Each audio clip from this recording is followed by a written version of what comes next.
పరిశుద్ధమైనటువంటి నామములో మరి యొక్క మార్చి నెల దేవుని సన్నిధిలో మనమందరము ఉండటానికి దేవుడు కృప చూపించి ఉన్నారు. అందును బట్టి కూడా దేవాదేవునికి స్తోత్రాలు వందనాలు తెలియజేస్తూ ఉన్నాను.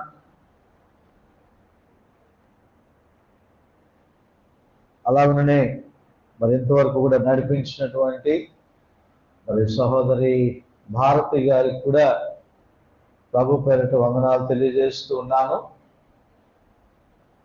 అలాగనే ప్రభు సన్నిధి పట్ల ఆసక్తి కలిగి దూర ప్రాంతాల నుంచి అలాగనే మన పరిసర ప్రాంతాల నుంచి దేవుని సన్నిధికి ఆసక్తితో వచ్చినటువంటి విశ్వాసాన్ని అందరికీ కూడా ప్రభు పేరిట వందనాలు తెలియజేస్తున్నా. అందరికీ వందనాలు. మీ స్థలాలు మీకు కావాలి అంటే తొందరగా రావాలి దేవుని సన్నిధికి. కాబట్టి ఇక్కడ స్థలాలు ఎవరికి కూడా రిజర్వేషన్లు కాదు. బేగా వచ్చినటువంటి వారు మీ స్థలాల్లో మీరు కూర్చోడానికి అవకాశం ఉంటుంది. మీరు ఆలస్యంగా వచ్చి సిద్ధపరిచినటువంటి స్థలాలు అక్కడ ఇబ్బంది కలిగించేటువంటి విధముగా ఉండకూడదు. కాబట్టి ప్రభునందు ప్రియునటువంటి వాళ్ళగా అందరూ కూడా సహకరించాలని మనవి చేస్తూ ఉన్నారు. దేవుని వాక్యాన్ని కొద్ది నిమిషాలు ధ్యానం చేసుకుందాం. ఈ లెంట్ కాలంలో దేవుని సన్నిధిలో మనము సాగిపోతూ ఉన్నాం. ఇప్పటికీ 10 రోజులు గడిచిపోయాయి. మరి 10 రోజుల్లో ఎవరికి ఎన్ని మార్కులు వస్తాయో మీకు మీరే ప్రశ్న చేసుకోవాలి. అంటే రోజుకు ఒక మార్కు చొప్పున, ఒక రోజు వస్తే 1 మార్కు, 2 రోజులు వస్తే 2 మార్కులు, 3 రోజులు వస్తే 3 మార్కులు. ఏ రోజు రాకపోతే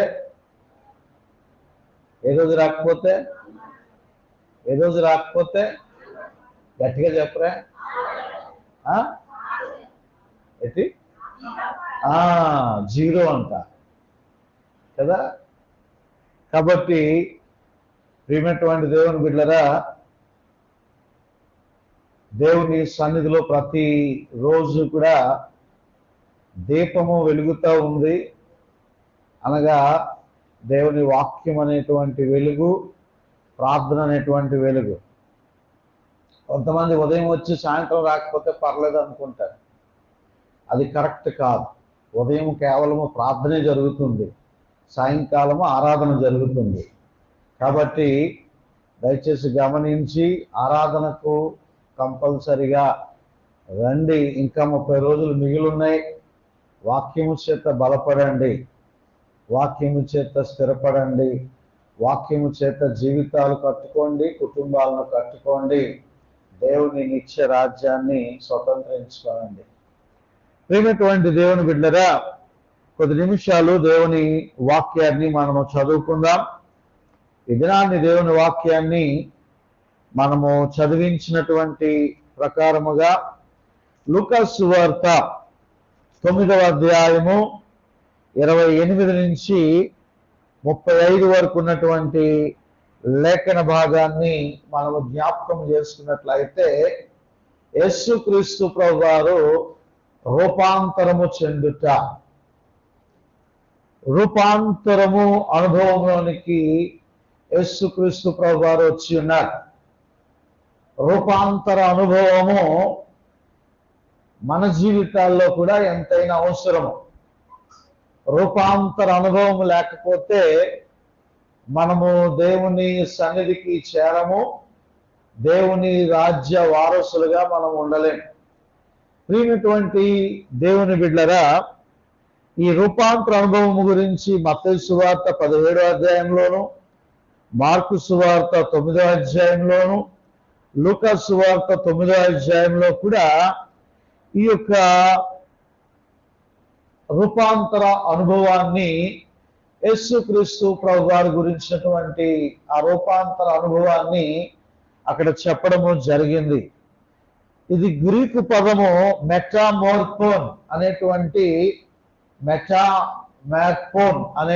ఒక పదము నుంచి ఈ యొక్క మాట రూపాంతర అనుభవం రూపాంతరం అనేటువంటి మాట తెలుగులో తర్జుమా. అయితే ఈ యొక్క మాటకి అర్థం ఏమిటంటే మార్పు, ఒక రూపము నుండి మరొక రూపములోనికి మారడము, ఒక రూపములో నుండి మరొక రూపములోనికి మారడము. ఏంటి ఆ రూపం అంటే యేసుక్రీస్తు ప్రభు వారికి ఆ లోక సంబంధమైనటువంటి ఆలోచన చేసేటువంటి విధముగా ఆయన రూపమేమో భయంకరమైనటువంటి రూపముగా లేదా ఏదో రూపముగా అది మారలేదు. కానీ ఇక్కడ ఒక మహిమ స్వరూపములోనికి యేసుక్రీస్తు ప్రభు వారు మార్చబడినట్లుగా మనం చూస్తున్నాం. ముఖ్యంగా లూకా సువార్త 9వ అధ్యాయం, లూకా సువార్త 9వ అధ్యాయము 28వ వచనము నుండి 35వ వచనం వరకు ఉన్నటువంటి లేఖన భాగాన్ని మనము చదువుకోవడం జరిగింది. 36 వరకు ఉన్నటువంటి ఆ లేఖన భాగాన్ని మనం చదవడం జరిగింది.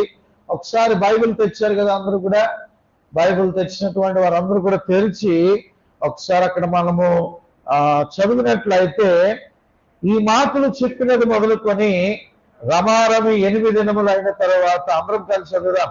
ఆయన పేతురును, యోహానును, యాకోబును వెంటబెట్టుకుని ప్రార్థన చేయుటకు ఒక కొండ ఎక్కెను. ఆయన ప్రార్థించుచుండగా ఆయన ముఖ రూపము మారెను. ఆయన వస్త్రములు తెల్లనివై ధగధగా మెరిసెను. మరియు 2 పురుషులు ఆయనతో మాట్లాడుచుండి, వారు మోషే, ఏలియా అనువారు. వారు మహిమతో అగపడి ఆయన యెరూషలేములో నెరవేర్చబో నిర్గమమును గూర్చి మాట్లాడుచుండిరి. పేతురును అతనితో కూడా ఉన్నవారును నిద్రమత్తుగా ఉండిరి. వారు మేల్కొనినప్పుడు ఆయన మహిమను ఆయనతో కూడా నిలిచి ఉన్న 2 పురుషులను చూచిరి. ఆ 2 పురుషులు ఆయన పాదము నుండి వెళ్ళిపోవచ్చుండగా పేతురు యేసుతో, ఏలినవాడా, మనం ఇక్కడ ఉండుట మంచిది. నీకు ఒకటియు, మోషేకు ఒకటియు, ఏలియాకు ఒకటియు 3 పర్ణశాలలు మేము కట్టుదమని తాను చెప్పినది తాను ఎరుగకయే చెప్పెను. అతడు ఎలాగో మాట్లాడుచుండగా మేఘం ఒకటి వచ్చి వారిని కమ్మెను. వారు ఆ మేఘంలో ప్రవేశించినప్పుడు శిష్యులు భయపడి, మరియు ఈయన నేను ఏర్పరుచుకున్న నా కుమారుడు, ఈయన మాట వినుడని ఒక శబ్దము మేఘములో నుండి పుట్టెను. ఆ శబ్దము వచ్చిన తరువాత యేసు మాత్రమే అగపడెను.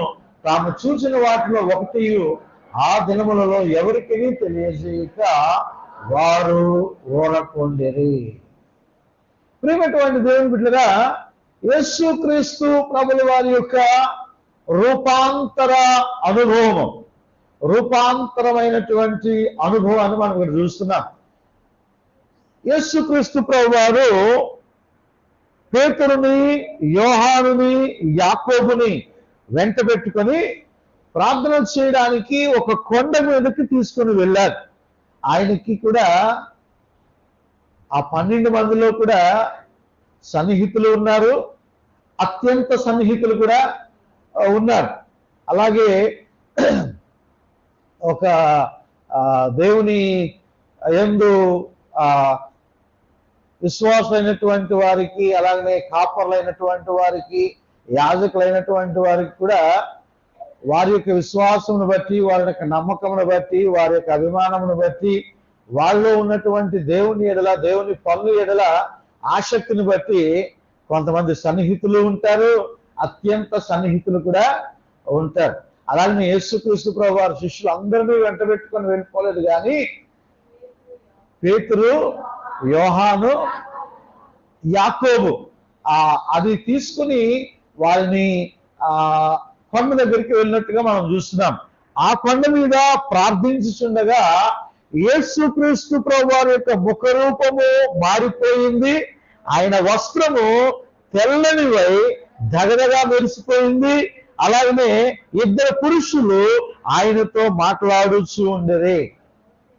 అయితే ఆ మాట్లాడుచున్నటువంటి ఆ పురుషులు వేరే పురుషులు, అంటే యేసుక్రీస్తు ప్రభువారు వెంట పెట్టుకుని వెళ్ళినటువంటి ఆ ముగ్గురు కాదు, వేరే పురుషులు అక్కడ మాట్లాడుతూ ఉంటున్నారు.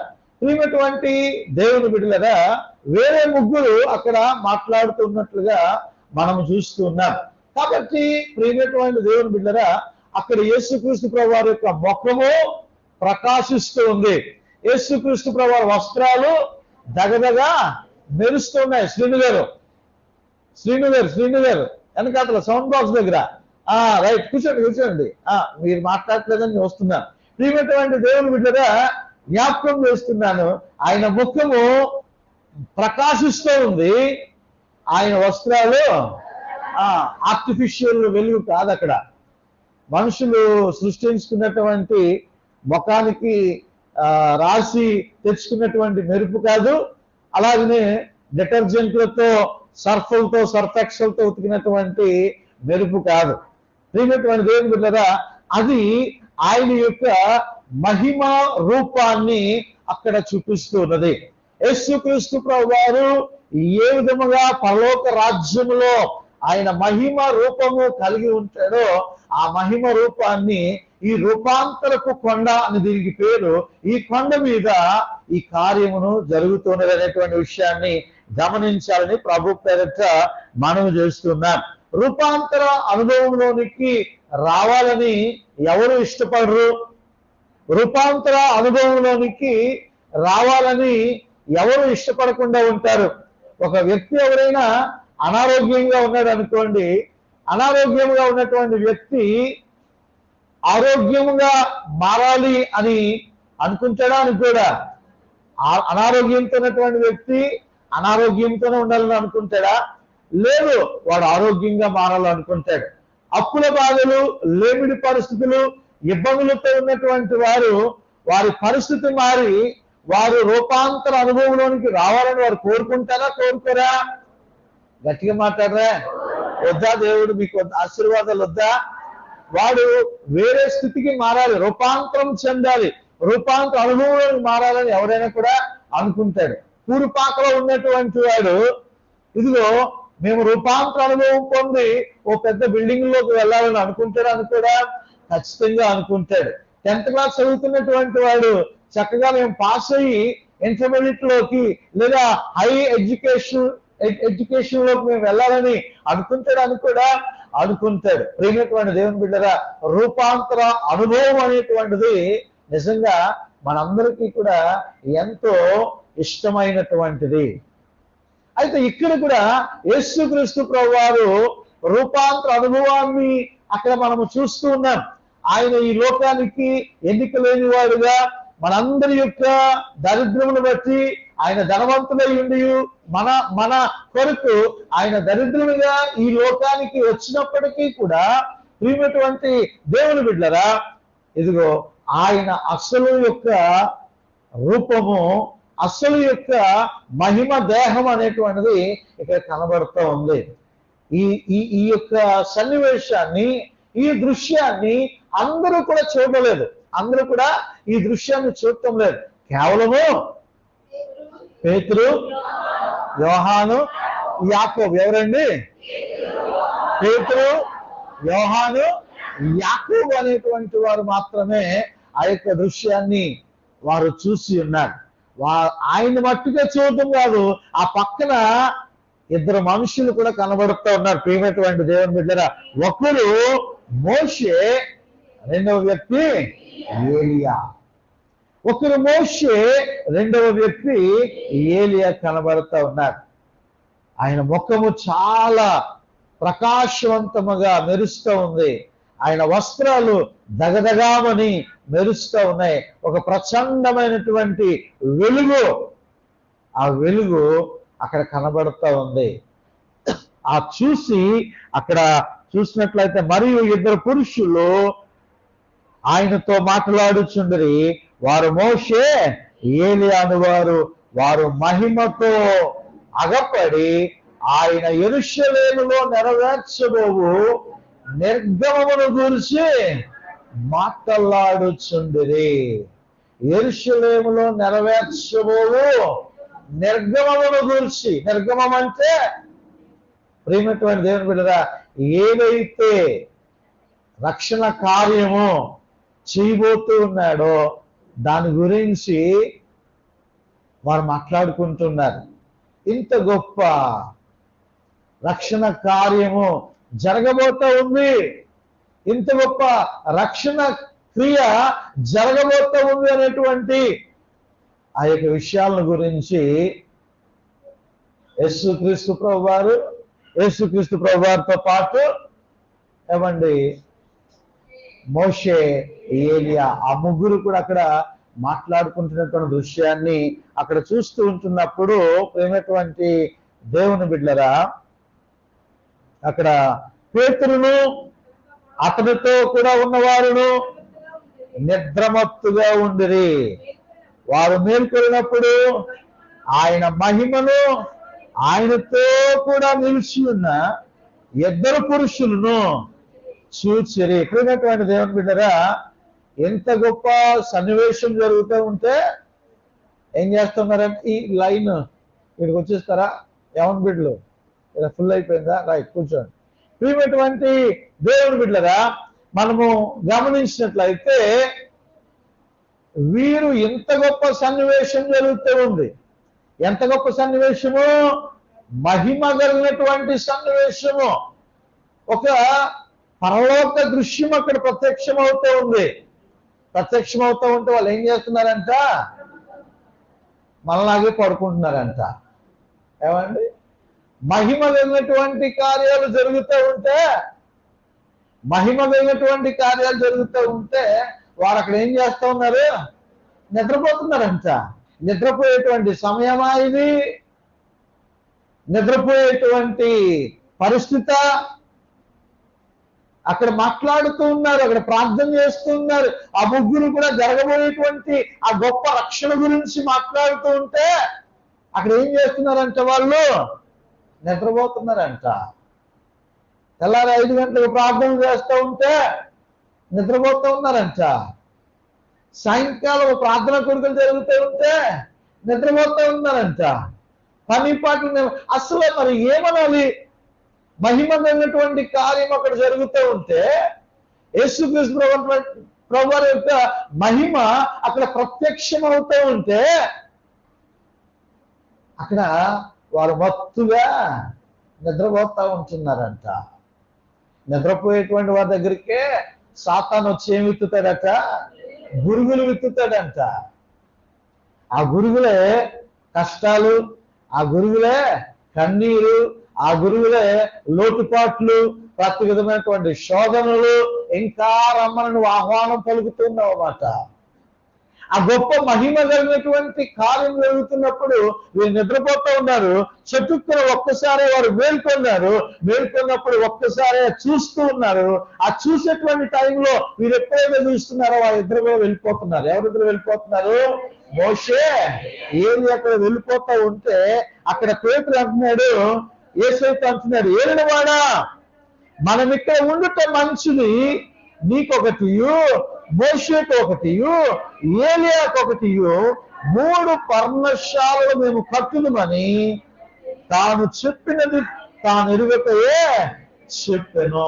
ప్రేమటువంటి దేవుని బిడ్డలారా, అక్కడ వెంటనే పేతురు, దొరికి పేతురు కదా, వెంటనే అందుకుంటున్నాడు. ఏమంటున్నాడు యేసయ్యతో? ఇదిగో యేసయ్య, వారు వెళ్ళిపోతాం చెప్పండి. నీకొకటి మాట్లాడరా, నీకొకటి, మోషేకు ఒకటి, ఏలియాకు ఒకటి. ఎవరెవరికి? ఇక్కడ ఇంకా మత్తులుగా ఉన్నారు చాలా మంది. ఎవరెవరికి? యేసయ్యకు ఒకటి, మోషే, ఏలియాకు ఒకటి. ముగ్గురికి 3 పర్ణశాలలు కడతానంటున్నాడు. ఒక మందిరాలు కడతానంటున్నాడు వారి కొరకు. నిజంగా పేతురు ఒక మంచి మాటే మాట్లాడాడు. యేసయ్య, నీకోటి కడతాను, మోషేకి ఒకటి కడతాను, ఏలియాకి ఒకటి కడతాను. నిజంగా ఆ పేతురులో మనం చూస్తే ఒక విషయం కనబడుతుంది. ఇదిగో యేసయ్యకి కట్టడం అక్కడ సబబే. ఎందుకంటే యేసయ్య దేవుని కుమారుడు కాబట్టి, మనుష్య కుమారుడు కాబట్టి, దేవుని చేత పంపబడినటువంటి వాడు కాబట్టి. ఇంకా ఎవరు కడతా అంటున్నాడు? మోషేకి కూడా, ఏలియాకి కూడా కడతాను అంటున్నాడు. ఈ రోజుల్లో ఎవరైనా మందిరం కడతానంటే డబ్బులు ఇవ్వండి అంటే డబ్బులు ఇస్తారు, కానీ పాస్టర్ గారు ఇల్లు కట్టుకుంటున్నారు డబ్బులు ఇవ్వండి అంటే ఇస్తారా? ₹1 కూడా ఎవరు కదా. కానీ ప్రియమైనటువంటి దేవుని బిడ్డగా ఇక్కడ ఈ యొక్క పేతురు యొక్క మనస్తత్వం కూడా మనకి ఇక్కడ అర్థమవుతూ ఉంది. ఇదిగో యేసుక్రీస్తు ప్రభువారితో పాటుగా ఆయన యొక్క కుడి ఎడమలో ఉన్నటువంటి గొప్ప ప్రవక్తలు, వారి వంటి ప్రవక్తలు పరిశుద్ధ గ్రంథంలో మరి ఒక్కరు ఎవరు కూడా లేరు. అటువంటి ఏలియా చేసినటువంటి అద్భుత కార్యాలని, మోషే యొక్క నాయకత్వాన్ని, ఈ రెండింటిని కూడా గుర్తు పెట్టుకొని పేతురు అంటూ ఉన్నాడు, ఇదిగో యేసయ్య నీకొక పర్ణశాల కడతాను, మోషేకి ఒకటి కడతాను, ఏలియాకి ఒకటి కడతాను అంటున్నాడు. హల్లెలూయా. ఆ పేతురుకు ఉన్నటువంటి ఆసక్తిని బట్టి, ఆ యొక్క మనస్తత్వాన్ని బట్టి కూడా మరి మనము దేవునికి స్తోత్రాలు చెల్లించాలి. తర్వాత మనము చదివినట్లయితే ఇక అతను ఎలాగో మాట్లాడుచుండగా మేఘం ఒకటి వాళ్ళని కమ్మెను. వారు ఆ మేఘంలో ప్రవేశించినప్పుడు శిష్యులు ఒక బలమైనటువంటి మేఘము వచ్చి వారిని ఆవరించింది. ఆవరించినప్పుడు ఆ సన్నివేశము చూసి ఆ శిష్యులు అక్కడ భయం కలుగుతూ ఉంది. అబ్బా, యేసుక్రీస్తు ప్రభు వారు ఇంత మహిమాన్వితుడా, ఇంత మహిమోన్వతుడా, ఈయన ఇంత ప్రకాశము కలిగినటువంటి వాడా, ఎంతవరకు ఈయనతోనా మేము తిరిగాము, ఎంతవరకు ఈయన ఒక సామాన్యమైనటువంటి మనుష్య కుమారుడు ఈ లోకంలో వచ్చినారని మేము విని తిరిగామా అని ఆ దృశ్యాన్ని చూసి, ఆ మహిమ దృశ్యాన్ని చూసి వారు అక్కడ భయము చెందుతూ ఉన్నారు. ప్రియమైనటువంటి దేవుని బిడ్డలారా, ఓ మేఘం వచ్చి వారిని ఆవరించింది. ఆ తర్వాత మనం చూస్తూ ఉన్నాము, అందులో నుంచి ఒక స్వరం ఏర్పడుతూ ఉంది. ఏ స్వరం అంటే అది, మరియు ఈయన నేను ఏర్పరుచుకున్న నా కుమారుడు, ఈయన మాట వినుడని ఒక శబ్దము ఆ మేఘములో నుండి పుట్టింది. ఏమని వచ్చిందంట ఆ శబ్దము? ఏమొచ్చిందట? ఈయన నేను ఏర్పరుచుకున్నటువంటి నా కుమారుడు, ఈయన మాట వినుడి. ఎవరి మాట? ఎవరి మాట? అల్లమూలంటే బండయ్య గారు ఎవరి మాట వినమంటున్నాడు? ఎవరి మాట? యేసుక్రీస్తు ప్రభు వారి మాట. ఏమండి, మనం ప్రేక్షకులమా ఆరాధికులమా? ఆరాధికులం. అందరూ కనబడుతున్నారు నాకు ఇక్కడ నుండి. కాబట్టి ప్రభువునందు ప్రియమైనటువంటి వాళ్ళరా, దేవుని వాక్యాన్ని విందాం. ఇదిగో ఆకాశములో నుండి ఒక స్వరం వినబడుతూ ఉంది, ఈయన నేను ఏర్పరుచుకున్నటువంటి నా కుమారుడు, ఈయన మాట వినుడని ఒక శబ్దము వస్తూ ఉంది. శిష్యులతో అంటున్నాడు దేవుడు, ఈయన నేను ఏర్పరుచుకున్నటువంటి నా కుమారుడు, ఈయన మాట వినుడి అని. ఈరోజు తండ్రి అయినటువంటి యెహోవా దేవుడు మనతో కూడా అంటున్నాడు, ఈయన నేను ఏర్పరుచుకున్నటువంటి నా కుమారుడు, ఈయన మాట వినుడి. వింటున్నామా? నిజమేనా? గుడి మీద చేసుకుని చెప్పండి, వింటున్నామా? ఎవరికి వారే మనము పరీక్ష చేసుకోవాలి.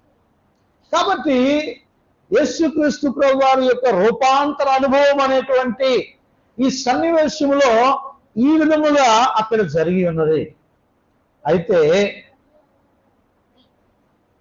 ఈ రూపాంతర అనుభవంలో ఉన్నటువంటి కొన్ని ప్రాముఖ్యమైనటువంటి సత్యాలని మనము జ్ఞాపకం చేసుకుందాం.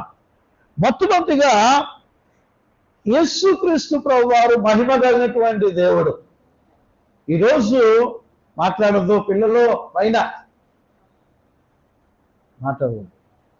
ప్రియమైనటువంటి దేవుని బిడ్డలారా, మనం జ్ఞాపకం చేసుకున్నట్లయితే యేసుక్రీస్తు ప్రభువారి యొక్క మహిమ నీకు తెలుసా? ఆయన ఎంత మహిమాన్వితుడో నీకు తెలుసా? ఈరోజు మనం ఏదో యేసయ్య యేసు ఎలాగోలాగా మనం పిలిచేసి ఆయన్ని తక్కువగా మనం చేస్తున్నామేమో. ఆయన మహిమను గురించి హెబ్రీ పత్రికలో ప్రియమైనటువంటి దేవుని బిడ్డరా, ఆయన మహిమను గురించి హెబ్రీ పత్రికలో 1వ అధ్యాయం చూడండి ఒక్కసారి. 1వ అధ్యాయం హెబ్రీ పత్రిక తీసారు అందరూ కూడా. 1వ అధ్యాయము ఆ 1వ వచనంలో మనం చూసినట్లయితే, పూర్వకాలమందు నానా సమయములలోను నానా విధములుగాను ప్రవక్తల ద్వారా మన పితరులతో మాట్లాడినటువంటి దేవుడు ఈ దినమున అంతమంది కుమారుని ద్వారా మనతో మాట్లాడాను. ఆయన ఆ కుమారునికి సమస్తమునకు వారసునిగా నియమించును. ఆయన ద్వారా ప్రపంచములు నియమించబడును. హల్లెలూయా. ప్రియమైనటువంటి దేవుని బిడ్డగా, ఆయన ద్వారా ఏమి నిర్మించబడేట? ఈ భూలోకము సృష్టించబడింది. ఎవరి ద్వారా? దేవుని ద్వారా. ఇప్పుడు దేవుడు ఏమంటున్నాడు? నా వారసుడు. నవరత్నం గారు, నా వారసుడు ఎవరు? యేసుక్రీస్తు ప్రభు గారు. హల్లెలూయా. నా వారసుడు యేసుక్రీస్తు ప్రభు గారు. ఆయన ప్రపంచములను సృష్టించినటువంటి వాడు. ఆయన ప్రపంచములను ఏలేటువంటి దేవుడు. నాకు పాట పాడారు కదా చక్కగా, లోకాలను ఏలే మహారాజు ఆయన. హల్లెలూయా. ప్రియమైనటువంటి దేవుని బిడ్డరా, ఇంకా కిందన రాస్తున్నాడు, అందరం కలిసి చదువుదామా? 3వ వచనము నుండి, ఆయన దేవుని మహిమ యొక్క తేజస్సును ఆయన తత్వము యొక్క మూర్తిమంతమునై ఉండి తన మహత్వ గల మాట చేత సమస్తమును నిర్వహించుచు పాపముల విషయములో శుద్ధీకరణము తానే చేసి దేవదూతల కంటే ఎంతో శ్రేష్టమైన నామములు పొందును. వారికంటే అంత శ్రేష్ఠుడై ఉన్నత లోకమందు మహామహుడైన దేవుని కుడిపార్శ్వమున కూర్చుండి ఉండెను. ఎలయనగా నీవు నా కుమారుడు, నేను నేడు నిన్ను కని ఉన్నాను అనియు, ఇదియుగాక నేను ఆయనకు తండ్రినై ఉండును, ఆయన నాకు కుమారుడై ఉండును అనియు దూతలతో ఎవరితైనా ఎప్పుడైనా చెప్పినా, మరియు ఆయన భూలోకములకు ఆది సంభూతులని మరలా రప్పించబడినప్పుడు దేవుని దూతలు అందరూ ఆయనకు నమస్కారము చేయవలనని చెప్పుచున్నాడు. హల్లెలూయా.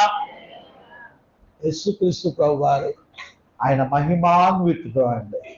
నిన్నటి దినాన్ని అంతరిక్షంలో ఒక అద్భుత కార్యము జరిగింది అని చెప్పి మనం అందరం కూడా విన్నాం. ఏంటి అంటే 7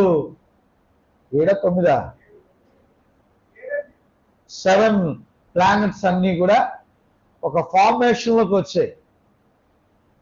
ఒక ఫార్మేషన్ లో అంటే లైన్ గా అవి వాటి యొక్క కక్షల్లో 7 కూడా ఒకే లైన్ గా వచ్చాయి. అప్పుడు నేను అనుకున్నాను, మొన్న మన వైజాగ్ లో ఈ రివ్యూ జరిగింది కదా, మిలాన్ రివ్యూ జరిగినప్పుడు అక్కడ ప్రెసిడెంట్ ఆఫ్ ఇండియా వచ్చారు, ద్రౌపది ముర్ము. ఆమె వచ్చినప్పుడు మొత్తం ప్రపంచ దేశాల్లో కొన్ని దేశాల తాలూకా పెద్ద పెద్ద యుద్ధ నౌకలు, పెద్ద షిప్స్ అన్ని వచ్చి ఆమెకి ముందు నిలబడి ఒక్కొక్కటి కూడా ఏం చేశాయో తెలుసా? సెల్యూట్ చేసుకుంటూ వెళ్ళిపోయాయి. ఒక్కొక్క నౌక కూడా చక్కగా స్త్రీ అయినప్పటికీ కూడా మన రాష్ట్రపతి గారు చక్కగా లేచి నిలబడి వారందరికీ కూడా సాల్యూట్ చేశారు. ఆయన చూసి పక్కన వాళ్ళు నిలబడ్డారు, ఆవిడ నిలబడ్డం చూసి. ప్రియమైనటువంటి దేవుని బిడ్డలారా, ఆ లైన్లో ఎలాగైతే ఆ పెద్ద ఇంటర్నేషనల్ షిప్స్ అన్నీ కూడా ఏ విధముగా అవి ఫ్లీట్ రివ్యూ చేసుకుంటూ అవి సెల్యూట్ చేసుకుంటూ అంటే గౌరవ వందనం చేస్తూ వెళ్ళాయో నాకు అలాగే అనిపించింది మాట. ఈ 7 ప్లానెట్స్ కూడా లైన్గా నిలబడి జగద్రక్షకుడు అన్నటువంటి యేసుక్రీస్తు ప్రభు వారి ఎదుట రివ్యూ చేసే మాట అవి. హల్లెలూయా. మేడ మీద ఉన్నటువంటి డల్గా ఉన్నారు. హల్లెలూయా. పక్కన హల్లెలూయా చేతులు లాగట్లేదు. హల్లెలూయా. అప్పుడు కనబడ్డాయి చేతులు. దేవునికి స్తోత్రం. ప్రియమైనటువంటి దేవుని బిడ్డలారా, ఎందుకంటే సృష్టికర్త ఆయన ఏమండి శూన్యములో ఈ భూమిని వేలాడదీసినటువంటి మన యేసయ్య. హల్లెలూయా. ఇక్కడ అదే చెప్తా ఉన్నాడు. ఇదిగో ప్రపంచములను ఏలేటువంటి రారాజు అని చెప్తా ఉన్నాడు.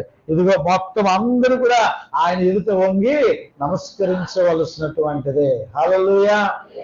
సాతాను పాడు చేస్తూ ఉన్నాడు కానీ దేవుడు మళ్ళా తన రాజ్యాన్ని కట్టబోతా ఉన్నాడు. హల్లెలూయా. ఆయన మేఘారుడే రాబోతా ఉన్నాడు. హల్లెలూయా. అప్పుడు మనము చూస్తాం ఈ రూపాంతర అనుభవంలో చూసినటువంటి యేసుక్రీస్తు ప్రభు వారిని అప్పుడు చూస్తాం. ఎవరు రూపాంతరము చెందుతారో అప్పుడు వారందరూ కూడా చూస్తారు. అయితే ఇక్కడ 2 వ్యక్తులు మనకు కనబడుతూ ఉన్నారు. మోషే మనకి కనబడుతూ ఉన్నాడు. ఈ మోషే గొప్ప నాయకుడు. ఇశ్రాయేలు ప్రజల్ని కొన్ని లక్షల మందిని నడిపించినటువంటి గొప్ప నాయకుడు. ఒక చిన్న సహవాసాన్ని నడిపించాలంటే నానా రకాలైనటువంటి తలనొప్పులు కదా. కానీ ఒక్కొక్కరికి ఒక మనస్తత్వం, ఒక్కొక్కరు ఒక మాటలో, ఒక్కొక్కరు ఒక అలకలో, కానీ కొన్ని లక్షల మందిని నడిపించాడు మోషే దేవుని సహాయము చేత. అయితే ఈ మోషే తన జీవిత ప్రయాణాన్ని ముగించుకొని 120 సంవత్సరాలు ఆయన బ్రతికిన తర్వాత ఒకసారి మనం ద్వితీయోపదేశ కాండంలోనికి వెళ్ళిపోతే, ద్వితీయోపదేశ కాండము లాస్ట్ అధ్యాయంలో ఈ విషయాలు మనకు కనబడతాయి. ద్వితీయోపదేశ కాండము 34వ అధ్యాయము 5వ వచనం మనం చదివితే, యెహోవా మాట చొప్పున మోయాబు దేశములో మృతి నొందెను. బెత్షెమెషు ఎదుట మోయాబు దేశంలో ఉన్న లోయలో అతడు పాతి పెట్టబడను. అతని సమాధి ఎక్కడున్నదో నేటి వరకు కూడా తెలియలేదు. మోషే చనిపోయినప్పుడు 120 సంవత్సరాలు వీడు కలిగినటువంటి వాడు. ఆ టైంలో దుష్టుమార్గము తగ్గలేదు, శత్రువ తగ్గలేదు. ఉన్నటువంటి దేవుని బిడ్డలారా, మోషే మరణించినట్లుగా మనం చూస్తున్నాం. అయితే మోషే మరణించిన తర్వాత ఆయన పాతి పెట్టబడ్డాడు, కానీ తర్వాత ఆయన సమాధి ఎక్కడున్నదో ఇంతవరకు కూడా తెలియదు. మోషే యొక్క మరణము దేనికి సూచిస్తుందో తెలుసా? యేసుక్రీస్తు ప్రభు గారు ఆయన మేఘారుడే ఆయన రాబోతూ ఉన్నాడు. ఆయన తిరిగి ఈ భూమి మీదకి వచ్చినప్పుడు మనకున్నటువంటి గొప్ప విశ్వాసం, క్రీస్తునందు మృతులైనటువంటి వారు మొదట లేస్తారు. హల్లెలూయా. మోషే యొక్క అక్కడ యేసుక్రీస్తు ప్రభు వారి దగ్గర ఎవరెవరు కనబడుతూ ఉన్నారు? మళ్ళీ మర్చిపోయారు. ఎవరెవరు కనబడుతున్నారు? మోషే, ఏలియా కనబడుతూ ఉన్నాడు. మోషే ఎవరికి సాదృశ్యంగా ఉన్నాడు తెలుసా? యేసుక్రీస్తు ప్రభు వారి నందు మృతులైనటువంటి వారు మరలా వారు లేస్తారు. హల్లెలూయా. యేసు దగ్గర వారు ఉంటారు. యేసుతో పాటు వారు మహిమ దేహాలు ధరించుకుంటారు. ఎవరైతే యేసుక్రీస్తు ప్రభు వారి నందు విశ్వాసం ఉంచి, ఎవరైతే యేసుక్రీస్తు ప్రభు వారి నందు నమ్మిక ఉంచి ఆయన త్రోవలో నడిచి వారు నిద్రిస్తారో వారు మొట్టమొదటిగా వారు లేస్తారు, లేపబడతారు. హల్లెలూయా. మోషే దానికి సాదృశ్యంగా కనబడుతూ ఉన్నాడు. యేసు వచ్చినప్పుడట సమాధులు తెరవబడతాయి. సమాధుల్లో ఉన్నటువంటి వారు అనేదానికన్నా పరిశుద్ధులు మొదట లేపబడతారు కదా. మొదట పరిశుద్ధులు లేపబడతారు. ఎందుకంటే సమాధుల్లో చాలా మంది తాగుబోతులు ఉన్నారు, సమాధుల్లో చాలా మంది వ్యభిచారస్తులు ఉన్నారు, సమాధుల్లో చాలా మంది ధనాపేక్ష కలిగినటువంటి వారు ఉన్నారు. కాకపోతే పాస్టర్ గారిని ఏమంటారని చెప్పి పాస్టర్ గారు నోరు మూసుకొని సమాధి చేసేస్తారు కదా. ఎందుకంటే ఆయన పాపం మింగలేడు కక్కలేడు కాబట్టి అలాంటి ప్రెజర్ ఉంటది. కానీ దేవుడు మట్టుకు అక్కడ లోపలికి అలౌ చేయడు. కాబట్టి క్రీస్తునందు మృతులైనటువంటి వారు ఎవరైతే పరిశుద్ధులుగా వారు మరణిస్తారో, ప్రియమైనటువంటి దేవుని బిడ్డలారా, ఆయన వచ్చినప్పుడు మొట్టమొదటిగా ఎలాగైతే మోషే మరణించిన తర్వాత ఇదిగో ఆయన ఎదుర్కోవడానికి ముందుగానే అక్కడ వెళ్ళి పరదేశంలో ఉండి అక్కడ నుంచి యేసుక్రీస్తు ప్రభువారితో అక్కడ సహవాసం చేసినటువంటి మోషే ఒక గొప్ప నిరీక్షణ మనకి కలుగజేస్తూ ఉన్నాడు. హల్లెలూయా. ఎవరైతే యేసుక్రీస్తు మనకంటే ముందుగా చాలా మంది చనిపోయారు, భక్తులు చనిపోయారు, అనేక మంది విశ్వాసులు చనిపోయారు. మన కరోనా కాలంలో చాలా మంది భక్తులు చనిపోయారు. ఇటువంటి వారందరూ కూడా క్రీస్తునందు మృతులై ఆయన రాకడలో మొట్టమొదటిగా ఈ మరణించినటువంటి వారు లేస్తారు. హల్లెలూయా. ఎంత గొప్ప నిరీక్షణ ఇచ్చిన్నాడు దేవుడు. సంఘంలో కూడా కొంతమంది యవన బిడ్డలు మరణించినటువంటి తల్లులు ఉన్నారు. ప్రియమైనటువంటి దేవుని బిడ్డరా, వారికి కూడా మోషే అక్కడ కనబడడం ద్వారా ఒక గొప్ప నిరీక్షణ దేవుడు ఇస్తూ ఉన్నాడు. హల్లెలూయా. ఎవరికి ఉందండి ఈ నిరీక్షణ? ఎవరికి ఉంది ఈ నిరీక్షణ? యేసుక్రీస్తు ప్రభు వారి ద్వారా మనకి కలిగింది. రెండవదిగా ఎవరు కనబడుతున్నారు? ఏలియా కనబడుతున్నాడు. ఏలియా ఎలా మరణించాడు? ఏలియా ఎలా మరణించాడు అమ్మా?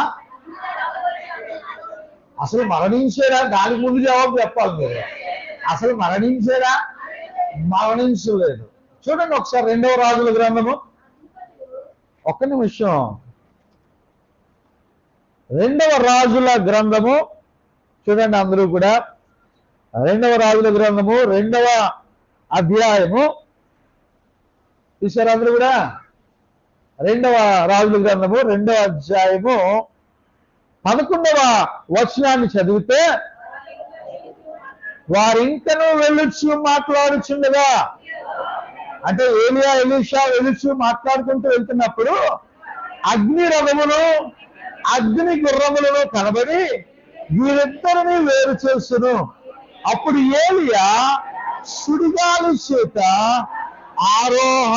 ఆకాశమునకు ఆరోహణమాయను. హల్లెలూయా. విన్నటువంటి దేవుని బిడ్డరా, ఇక్కడ రెండవదిగా ఏలియా బ్రతికుండగానే ఏమైపోయాడు? ఆకాశమునకు ఆరోహణం అయిపోయాడు. ఏలియా ఎవరికి సాదృశ్యంగా ఉన్నాడంటే బ్రతికి ఉన్నటువంటి పరిశుద్ధులకు సాదృశ్యంగా ఉన్నాడు. హల్లెలూయా. ఈరోజు మనం ఇక్కడ మొట్టమొదటిగా క్రీస్తునందు మృతులైనటువంటి వారు యేసుక్రీస్తు ప్రభు వారిని ఎదుర్కొంటారు. అది మోషేకి సాదృశ్యంగా ఉన్నది. రెండవదిగా ఏలియా ఒకవేళ పరిశుద్ధుడుగా నీవు జీవిస్తూ ఉంటే నీవు కూడా ఏలియా వలె కొనుక్కోపోతావు. హల్లెలూయా. పరిశుద్ధులుగా మనము జీవిస్తే ఏలియా వలె, మొట్టమొదటిగా మోషే మృతులైనటువంటి వారు కొనుక్కోబడ్డానికి సాదృశ్యంగా ఉన్నాడు. ఏలియా సజీవముగా ఉన్నటువంటి వారు ఆయనని ఎదుర్కోవడానికి, వారికి మరణం ఉండదు, డైరెక్ట్ ఎంట్రీ. ఏమండి, ఎంట్రన్స్ ఎగ్జామ్ లేదు వాళ్ళకి కదా. డైరెక్ట్ గా యేసుక్రీస్తు ప్రభు పాస్ కదా, ఆయన మనకు పాస్ కాబట్టి ఆయన పట్టుకొని ఒకవేళ ముందుగా ఆయన రాకడలో మనం ఉంటే బతికి ఉంటుండగా మనం ఏమైపోతామో ఆరోహణం అయిపోతాం. హల్లెలూయా. ఈ మోషే ఏలియా దీనికి సాదృశ్యంగా ఉన్నారు. దీని గురించి చక్కగా అర్థమవుతున్నాయి కదా నా మాటలు. ఇదే మన నిరీక్షణ. దీని కొరకు ఈ పాటలు. ఏమండి, పౌలు గారు ఈ శుభకరమైనటువంటి నిరీక్షణ గురించి చక్కగా చెప్తా ఉన్నారండి. కొరింథీ పత్రికకు వెళ్దాం ఒకసారి. మొదటి కొరింథీ పత్రిక 15వ అధ్యాయము 51వ వచనాన్ని ఒకసారి మనం చదివితే, ఇదిగో మీకు ఒక మర్మము తెలియజేస్తున్నాను. ఏంటట? మర్మము తెలియజేస్తున్నాడంట. ఆ మర్మం నీకు తెలుసా? ఓ విశ్వాసి, నీకు తెలుసా ఈ మర్మం ఏమిటో? చెప్తున్నాడు చూడండి అక్కడ. మనమందరము నిద్రించము, చచ్చిపోమంట, కానీ నిమిషములో కనురెప్పపాటున కడబోర మోగగానే మనమందరము మార్పు పొందుతాము. ఎలాగా? ఈ రూపాంతరం ఉంది కదా, ఎలాగైతే మోషే, ఏలియా కూడా రూపాంతర అనుభవం పొంది మహిమ దేహముతో మార్చబడి ఉన్నారో, అలాగుననే ఎంతసేపులో కనురెప్పపాటున. ఇది కనురెప్పండి ఒకసారి, అంతే. కనురెప్ప వేసారా? బతుకున్నోళ్ళే వేస్తారు. వేసారా? మొన్న ఎప్పుడో జీవమణి గారి గురించి, వారి అత్తగారి గురించి సాక్ష్యం చెప్పారు. ఆ పాశ్రమ్ గారు చెప్పారు. ఆవిడ కనురెప్ప వేయలేదు అంటే ఇక్కడి నుంచి అక్కడికి వెళ్ళినంత వరకునే. ఆఖరికి ఆ ఊరు వెళ్ళిన తర్వాత నెత్తి మీద చేయి పెడితే కళ్ళు మూసారంట. అప్పుడు ఏమండి అంటే ఆవిడ నిద్రించినటువంటి ఆమె ప్రభునందు మంచి గొప్ప విశ్వాసురాలు. అది ఈరోజు మనం ఇక్కడ ఎలా ఉండిపోకూడదు. కనురెప్ప వేయండి ఒకసారి. అమ్మయ్యా. కాబట్టి ఇక్కడ మనం జ్ఞాపకం చేసుకున్నట్లయితే కనురెప్పపాటున మన శరీరాలన్నీ కూడా మారిపోతాయండి. హల్లెలూయా. కనురెప్పపాటున మార్పు పొందుదము. ఘోరం రోజులు అప్పుడు మృతులు అక్షయులుగా లేపబడుదురు. అప్పుడు మార్పు పొందుము.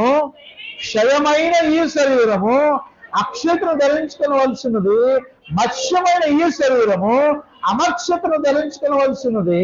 ఈ క్షయమైనది అక్షతను ధరించుకున్నప్పుడు, మత్స్యమైనది ఈ అమర్క్షతను ధరించుకున్నప్పుడు విజయమందు మరణము. హల్లెలూయా. ఇదే కదా ఈస్టర్. ఏమిటండి దేవుని బిడ్డరా, నేను జ్ఞాపకం చేస్తున్నాను. మోషే మనకంటే యేసును రక్షకునిగా అంగీకరించి మృతి చెందినటువంటి వారికి సాదృశ్యంగా ఉంటే, ఇదిగో వారు మళ్ళా మహిమ దేహముతో వారు లేచి ప్రభుని ఎదుర్కొంటారు. ఏలియా సజీవులముగా ఉన్నటువంటి, పరిశుద్ధులముగా ఉన్నటువంటి మనము కనురెప్పపాటున మార్పు చెంది ఆయన ఎదుర్కొంటాం. హల్లెలూయా. ఎంతమందికి ఎదుర్కోవాలని ఉంది? హల్లెలూయా. ఎంతమందికి విడువబడాలని ఉంది? ఎంతమందికి ఉండిపోవాలని ఉంది? ఇక్కడ ఉండిపోవాలని ఉంది? లేదు కదా. మనమందరం కూడా ప్రభువుని ఎదుర్కోవాలి అంటే రూపాంతర అనుభవంలోనికి మారాలి. అంటే నీ మనస్సు మారాలి. ఏమండి?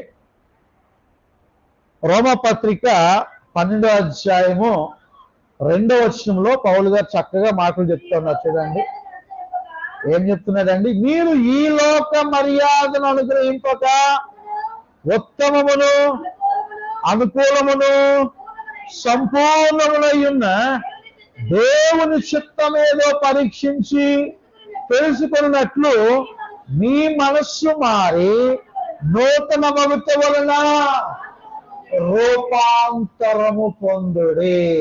హల్లెలూయా. మనస్సు మారి ఏమవ్వాలట? రూపాంతర అనుభవంలోనికి మారాలి. మోసగారైనటువంటి యాకోబు ఇశ్రాయేలుగా మారిపోయాడు. సౌలుగా ఉంటున్నటువంటి బహు ఉగ్రరూపుడుగా ఉంటున్నటువంటి సౌలు, కొత్త నిబంధన సౌలు గారు ఏమైపోయారు? ఆయన పౌలుగా మారిపోయారు. నీలో రూపాంతర అనుభవం ఉందా? ఒక త్రాగుబోతుగా నీవు ఉన్నావేమో, వాటిని వదిలిపెట్టావా? ఒక నిద్ర మత్తుతో ఉంటున్నావేమో, ధనాపేక్షతో ఉంటున్నావేమో, ఈ లోక సంబంధమైనటువంటి పాపములో నీవు కూరుకొని పోయావేమో, ఈ లోక మర్యాదల్లో లోకానికే నీవు ప్రియారిటీ ఇస్తూ ఉత్తమమైనటువంటి దేవుని పిలుపును నీవు మర్చిపోయావేమో, దేవుని రక్షణను నీవు మర్చిపోయావేమో. ప్రియమైనటువంటి దేవుని బిడ్డలారా, మీరు రూపాంతరము చెందుడి అంటున్నారు పౌలు గారు. అంటే మీ మనస్సును మీరు మార్చుకోనండి, మీ జీవితాలను మీరు మార్చుకోనండి. మీరు ఇక్కడ జీవితాలు మార్చుకునేటువంటి రూపాంతర అనుభవంలోనికి వస్తేనే యేసుక్రీస్తు ప్రభువారి యొక్క రాకడలో కనురెప్ప పాటున ఆ మహిమ దేహాలను మనం ధరించుకుంటాం. దేవునికి స్తోత్రం. ఇక్కడ రూపాంతరం చెందకపోతే నీవు ఎత్తబడవు. దీనిటువంటి దేవుని బిడ్డలారా,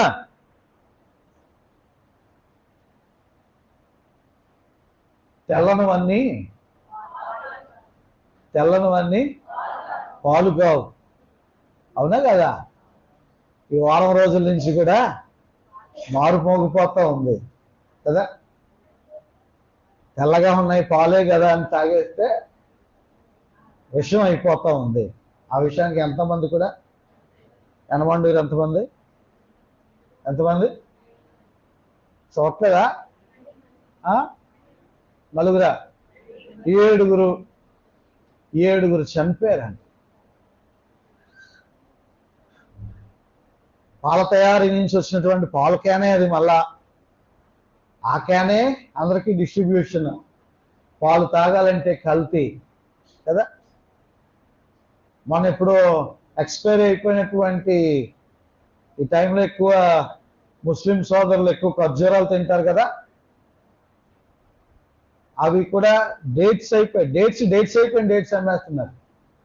అబ్బా, కవిత్వం బాగుంది కదా. డేట్స్ అయిపోయినటువంటి డేట్స్ అమ్మేస్తున్నారు కదా. ఎక్స్పైరీ డేట్ అయిపోయిందంట.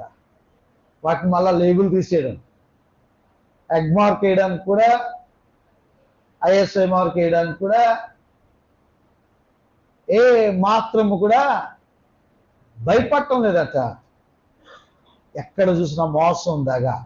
ముఖ్యంగా తెల్లనివన్నీ పాలు కాదు, తెల్ల బట్టలు వేసుకున్నాడల్లా పరిశుద్ధుడుగా. ఏమండి? తెల్లనివన్నీ పాలు కాదు, తెల్ల బట్టలు వేసుకున్న వాళ్ళందరూ పరిశుద్ధులు కాదు.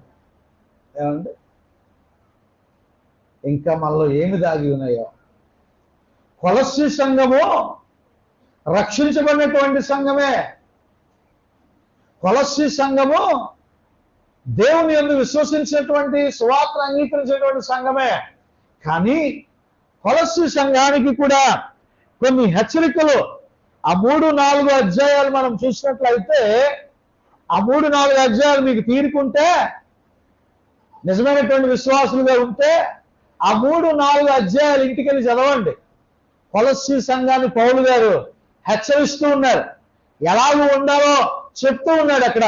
దానిలో కొన్ని వాక్యాల్ని నేను జ్ఞాపకం చేస్తున్నాను. 3వ అధ్యాయంలో 5వ వచనంలో మనం జ్ఞాపకం చేసుకుంటే, కావున భూమి మీదనున్న మీ అవయవములను అనగా జారత్వమును, అపవిత్రతము,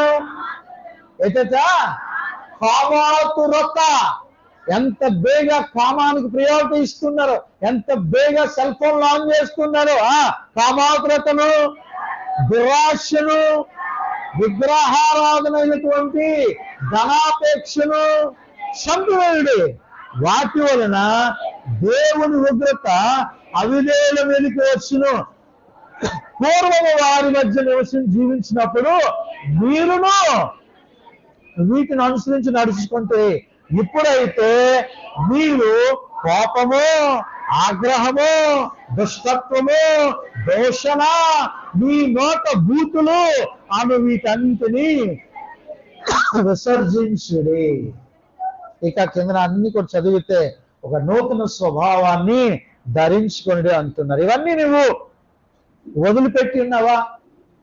ప్రియమైనటువంటి దేవుని బిడ్డరా, వదిలిపెడితేనే యేసుని ఎదుర్కోవడానికి నీవు రూపాంతరము చెందుతావు. కనురెప్ప పాటులో నీవు రూపాంతరం చెంది ఆ యేసుని ఎదుర్కోవడానికి నీకు అర్హత లభిస్తుంది. లేకపోతే నువ్వు విడవబడతావు. విడవబడితే బహుశ్రమలు, విడవబడితే భయంకరమైనటువంటి నరకము. నీవు మార్పు చెందు. ఈరోజు రూపాంతర అనుభవంలో నీవు ఉన్నావా? నీవు మార్పు చెందవా? పౌలు గారు, యేసుక్రీస్తు ప్రభు గారు కొరజీనా, బెత్సైదా వారి దగ్గర అంట ఎన్నో అద్భుత కార్యాలు చేశారంట, ఎన్నో ఆశ్చర్య కార్యాలు చేశారంట. ఎటువంటి అద్భుత కార్యాలంటే ఇక అనేకమైనటువంటి గొప్ప గొప్ప కార్యాలు చేసినా సరే, చూసినా సరే, విన్నా సరే వారి మనసులో ఏమవలేదట. లూకా సువార్త 10వ అధ్యాయం చూడండి ఒకసారి. లూకా సువార్త 10వ అధ్యాయము 13వ వచనం చదువుతున్నారు. చదవండి అమ్మా. అయ్యో కొరాజీనా, అయ్యో బెత్సైదా, మీ మధ్య చేయబడిన అద్భుతములు తీరు సీదోను పట్టణంలో చేయబడిన వేళ ఆ పట్టణముల వారు పూర్వమే గోనె పట్ట కట్టుకొని బూడిద వేసుకొని కూర్చోండి మారు మనస్సు పొంది ఎందరో. ఏమటువంటి దేవుని బిడ్డరా, అయ్యో కొరజీనా, బెత్సైదా,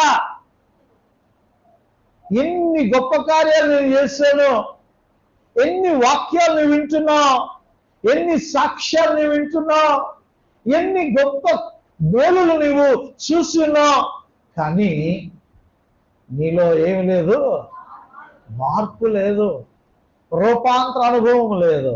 ఈరోజు ప్రియమైనటువంటి దేవుని బిడ్డరా, ఇదే వాక్యాలు, ఇదే సువార్త నీవు కొండల్లోకి కోనల్లోకి నువ్వు వెళ్ళి చెప్పు, వారు ఇమీడియట్ గా వారు ప్రభుని అంగీకరిస్తున్నారు. వారు ఇమీడియట్ గా పశ్చాత్తాపడుతున్నారు. అక్కడ ఉన్నటువంటి కొలనుల్లో, అక్కడ ఉన్నటువంటి ఆ యొక్క చెరువులో, లేదా అక్కడ ఉన్నటువంటి వాటిలో వారు అక్కడ బాప్తిసాలు తీసుకుంటున్నారు, వందల మంది తీసుకుంటున్నారు. కానీ నింపబడినటువంటి, రక్షించబడినటువంటి సంఘాల్లో ఈ మార్పు కనబడటం లేదు.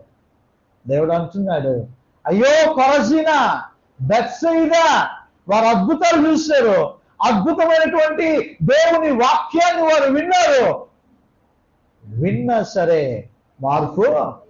అదే వేరే ప్రాంతాల్లో తూరు సీదోనులో ప్రకటిస్తే వారు ఏం చేస్తారట, గోనె పట్ట కట్టుకొని బూడిద రాసుకొని వారు మారు మనసు పొంది ఎందరు, అనగా రూపాంతరము చెంది ఎందరు.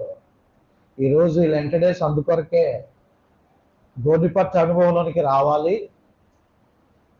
తగ్గించుకునేటువంటి అనుభవంలో, ప్రభు సన్నిధిలో గోజాడి ప్రార్థన చేసేటువంటి అనుభవంలోనికి నీవు రావాలి, మారు మనసు పొందాలి, అనగా రూపాంతరము చెందాలి.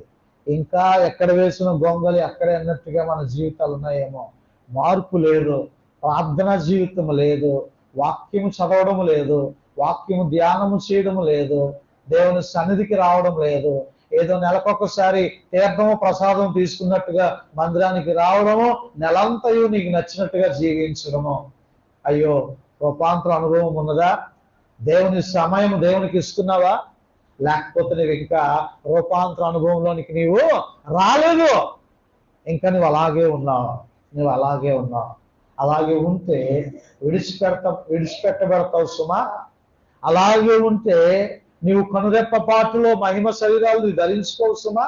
అప్పుడు వెళ్ళిపోతా ఉంటే అయ్యో వాళ్ళు వెళ్ళిపోతా ఉన్నారు, నేను ఎండిపోతా ఉన్నాను బాధపడేప్పుడు ప్రయోజనము లేదు. పోయినటువంటి దేవుని బిడ్డరా, ఎగ్జామ్స్ వస్తున్నాయి, ఎవరైతే చదివారో, ఎవరైతే కాన్సన్ట్రేషన్ చేశారో వారందరూ కూడా చక్కగా ఉత్తీర్ణులు అవుతారు. రాశానులే, వస్తాను, వచ్చేలే, రాశానులే, ఏది వెళ్ళిపోయి ఆకతాయిగా రాసేసారు అనుకోండి, ఆ రిజల్ట్ ఎలాగుంటుందో వేరే విధంగా నేను చెప్పవసరం లేదు. తర్వాత నెత్తి నోరు కొట్టుకున్నా సరే ఏమండి, మన పిల్లలు కూడా చక్కగా చర్చిలు, మందిరాలు, సన్నిధులు అన్ని మానేసి చదువుతున్నారు. మరి మంచి రిజల్ట్స్ వచ్చిన గాక. మానేసా దానికి ఆమేన్. ప్రియమైనటువంటి దేవుని బిడ్డలారా, జ్ఞాపకం చేస్తూ ఉన్నాను. మళ్ళా మనమే చెప్తాం, జ్ఞానాధారము నేనే, పరాక్రమము నేనే. ఎవరికైనా నువ్వు జ్ఞానము కొద్దుగా అయినాడు నా ఎద్దకు రండి. ప్రియమైనటువంటి దేవుని బిడ్డలారా, నేను జ్ఞాపకం చేస్తూ ఉన్నాను. మనస్సు మారిందా? రూపాంతర అనుభవంలోనికి మనం వచ్చామా? వాళ్ళు తర్వాత బాధపడిన ప్రయోజనము ఉండదు ఎగ్జామ్స్ రాసినటువంటి బిడ్డలు. అలాగే మనము తర్వాత యేసే రాకడ వచ్చిన తర్వాత గుండెలు బాదుకున్న ప్రయోజనం లేదు. నోవాహు దినాల్లో ఎంతవరకు డోర్లు తెరవాలో అంతవరకు దేవుడు డోర్లు తెరిచాడు. వెళ్ళవలసినటువంటి వారు వెళ్ళారా అంటే ఎవరు వెళ్ళలేదు, నోవాహు కుటుంబం వెళ్ళింది. డోర్లు క్లోజ్ అయిన తర్వాత మట్టుకు తీయడం ఎవరి వశం కాదు. నీ రూపాంతర అనుభవంలోనికి రా. ఇంకా నీ చెడుతో, నీ పాపముతో నీ దేవుని సన్నిధిలో కూర్చున్నావేమో, నీ పాపేచ్ఛలతో దేవుని సన్నిధిలో కూర్చున్నావేమో, వదిలిపెట్టు. రూపాంతర అనుభవంలోనికి రా. పరిశుద్ధాత్మ దేవుని నడిపిస్తాడు. కనురెప్పపాటున మోషే, ఏలియా, యేసయ్య వలె నీవు మార్పు చెందుతావు, రూపాంతర అనుభవాన్ని పొందుకుంటావు. అతి కృప, ధన్యత పరిశుద్ధాత్మ దేవుడు వాక్యమును విని గ్రహించి ఆ విధముగా జీవించాలని తీర్మానము చేసుకున్నటువంటి వారందరికీ దయచేయునుగాక. ఆమేన్.